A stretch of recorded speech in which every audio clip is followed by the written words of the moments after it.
time to sit back, relax, and catch up on the happenings around the league. It's the Elite Wire with Bradley.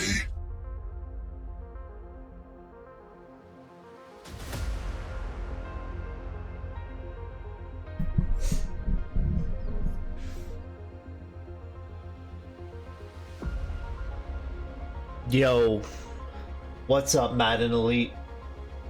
Bradley here. We are back at it. Another day, another week, another advance, another Madden Wire.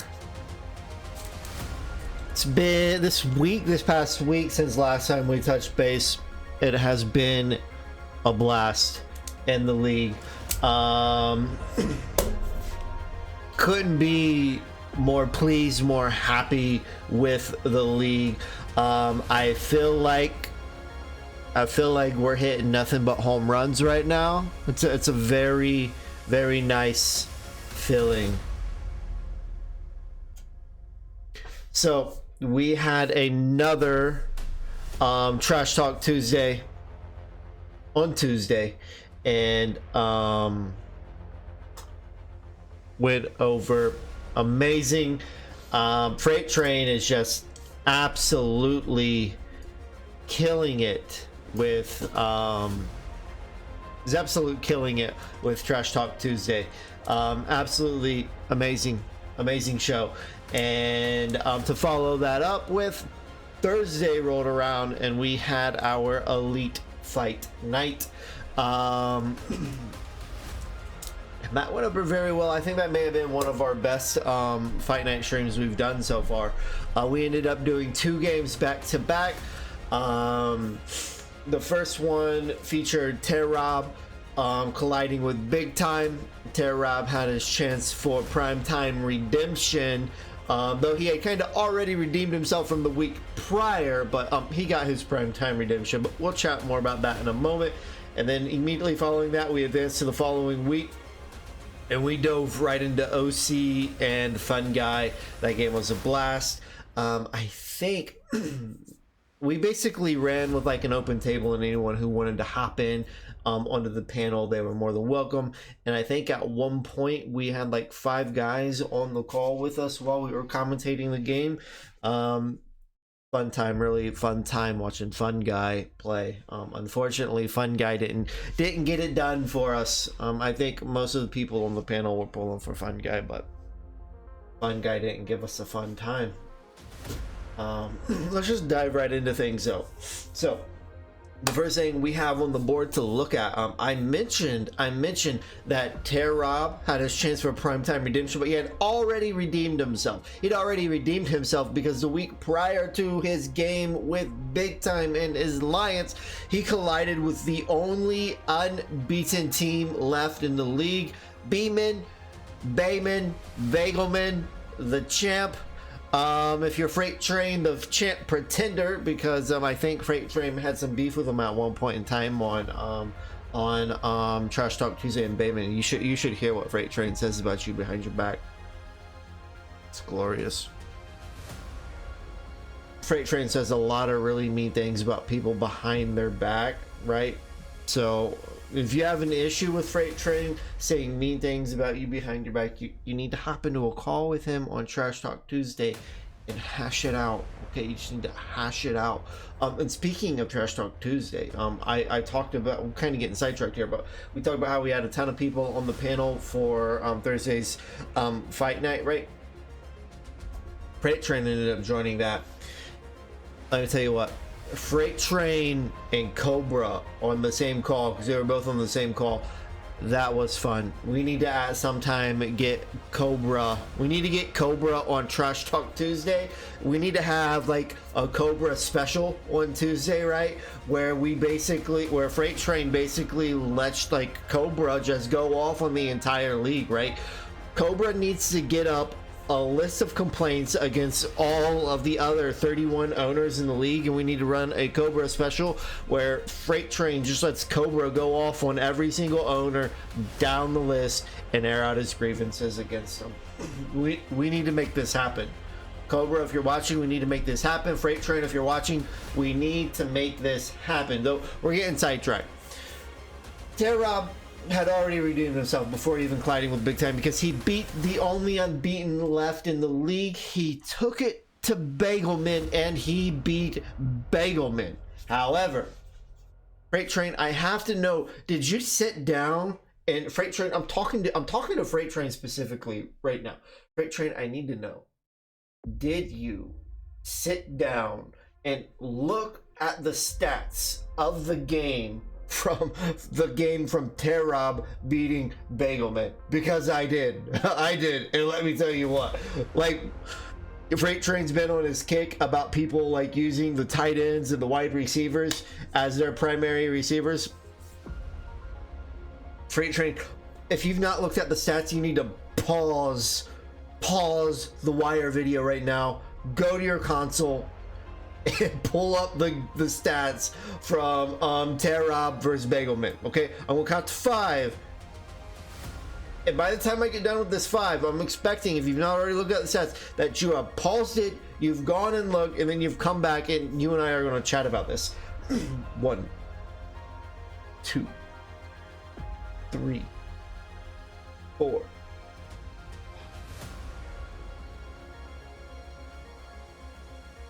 From during the Terrob Bagelman Classic, because that's what we're calling it, the Terrob Bagelman Classic. Terrob on the ground had 12 attempts for a meager 21 yards. It's not on the ground where Terrob beat Bagelman. It was through the air. And get this, Terrob had 7 catches to the wide receiver. And when I say wide receiver, I mean 7 catches between 4 different wide receivers. 7 catches between 4 different wide receivers, and then he had 14 receptions to nothing but tight ends and running backs. There was 5 receptions to George Kittle. 5 receptions. Okay, I think I have these numbers wrong on my end.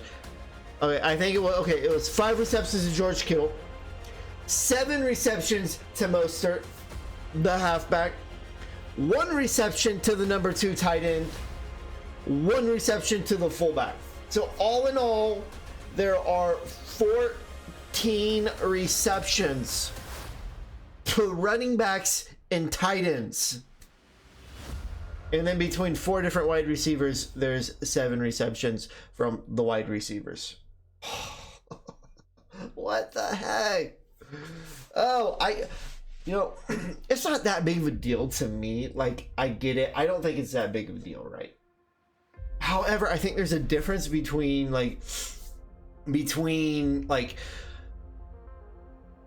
your leading receiver in the game being George Kittle, and then coming up behind George Kittle, you got your wide receivers, right? Your wide receivers are carrying the bulk of the load, but George Kittle's your main guy, right? But that's not what we're seeing here. His number one guy is the tight end. His number 2 guy is the running back. And then there's a massive drop off that we see between the tight end and the running back.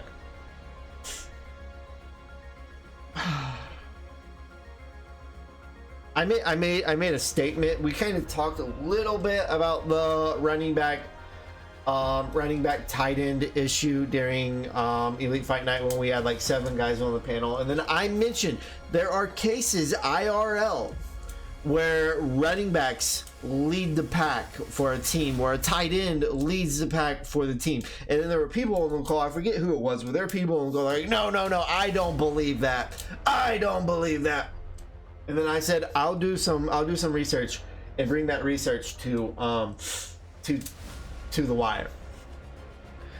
I did a little bit of research, and it's not a massive research. I didn't go back a decade because I didn't need to go back a decade. My mentality was, I'm going to see how long it takes me to go back to find a leading running back who was the leading receiver. I'm going to see how long it takes me to go back and find a tight end who was the leading receiver. Do you know in this past season there was a running back who led his team in catches and in yards? Alvin Kamara led the Saints in 2020 for receptions and receiving yards. Took me a little bit longer to go back to find a leading tight end. Only 1 year. I only had to go back 1 year. And I only had to go back 1 year to the 49ers when George Kittle led the 49ers in catches and in yards. It's not common, but you can find examples where a running back leads the pack. You can find examples where a tight end leads the pack. However, disclaimer, that's not what we saw in Terrob versus Bagelman, is it? Because what we saw in Terrob versus Bagelman was not only did we have a tight end or a halfback leading the pack, but they were 1 and 2. Like one's like, boom, I'm the man, and then the other's like, nah, hold my beer, I'm the man. And then they just have this like back and forth while the receivers are like, I don't know what the receivers are doing. Like they must be like texting my receivers on the sideline or something, because I don't know. It's not good. Not good at all.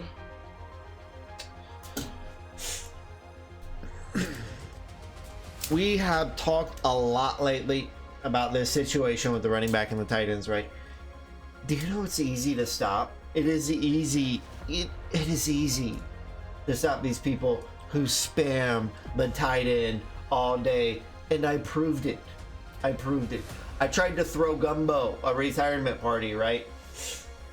Gumbo is one of those guys that's all like, I don't have wide receivers, I only have a tight end. Gumbo's in that camp. Don't let him. He would deny it, but don't let him fool you. Gumbo throws to Gaiseki or whatever his name is all day long. He tried to do it against me. I held him to like 2 receptions. You know how I did it? I double covered the tight end.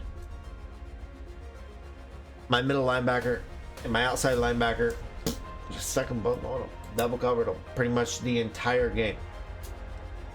And you know what people who like only throw to the tight end do when you double cover their tight end? They still throw to the tight end. Gumbo was like throwing bombs to that tight end on the corner route in the end zone, and he was literally triple covered. I don't know what he was looking at. It's like I had 2 consoles right beside, like it's like I had a console right next to my console, and I had 2 controllers in my hand, and I was playing for both guys because like the passes he was throwing, they were like my level of passes. They were awful. They were horrendous. Worst ever. Gumbo's trash. I want to be in Gumbo's division because then I will actually have a chance at making playoffs. Gumbo, next Madden, let's make it happen. I want to be in your division, Gumbo, right? I want to be in Gumbo's division next year, right? So I can go to playoffs. We need to boot out one of those people from the AFC, what is it, East? Yeah, from the AFC East. We need to boot one of them out, and I need to take their spot because I want to have a chance at actually making playoffs someday, right? Like, if I ever get it, I'm just going to get crushed and be like 1 and done. But just to say that I went, like I want to be like Gumbo. I just want to be able to say I went, and I'll be happy.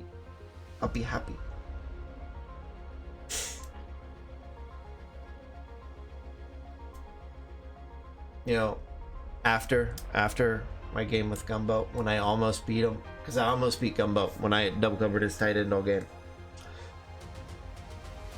My next game was against South. South, if you're listening, you and I were not friends anymore. South and I aren't friends anymore. No.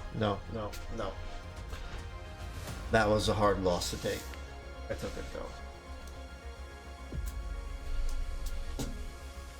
Shift gears. Let's shift gears a little bit. Looking at the divisions, we've spent a lot of time in recent Wire videos looking at the AFC North. and there's a very good reason for it. I think the AFC North may be the best division in Madden Elite right now. And like early in the season, it's not what we expected. Early in the season, I think the expectation would have been Steelers, Bengals, Browns competing for the top spot. Steelers had a horrendous start to the league, to the season, to season 2, while the Ravens were like, hey, don't count us out. Currently, the Browns, the Bengals, and the Ravens are all sitting at 7-2, and the Steelers are starting to rebound, and they have recovered to 5-4. I would like to present a scenario, a what-if scenario, something that I think might be possible. Cards will have to play out in a certain way in the later half of the season, but I think it might be possible. I think it might be possible that all 4 AFC North teams make the playoffs. The biggest kind of thorn in the side at making this a possibility, the biggest obstacle in the way of this would probably be the AFC South. Currently, the AFC South has the Titans at 7-3, the Jags at 6-4, the Colts at 6-4, and the Texans at 3-7. So basically, for the scenario of all 4 AFC North teams making the playoffs, in order for this to happen, basically we need one person to run away with the AFC South, with the other 2 contenders falling off in the later half of the season. The AFC East, that's the Jimbo division. They ain't getting a wild card, don't worry. Currently we have a 5-4 team, which is Jimbo, and then we have a 4-6 team, a 3-6 team, and then a 2-7 team, and then there's the AFC West. We have Brett at 7-2, and then we have a 6-3 team, a 3-6 team, and a 2-7 team.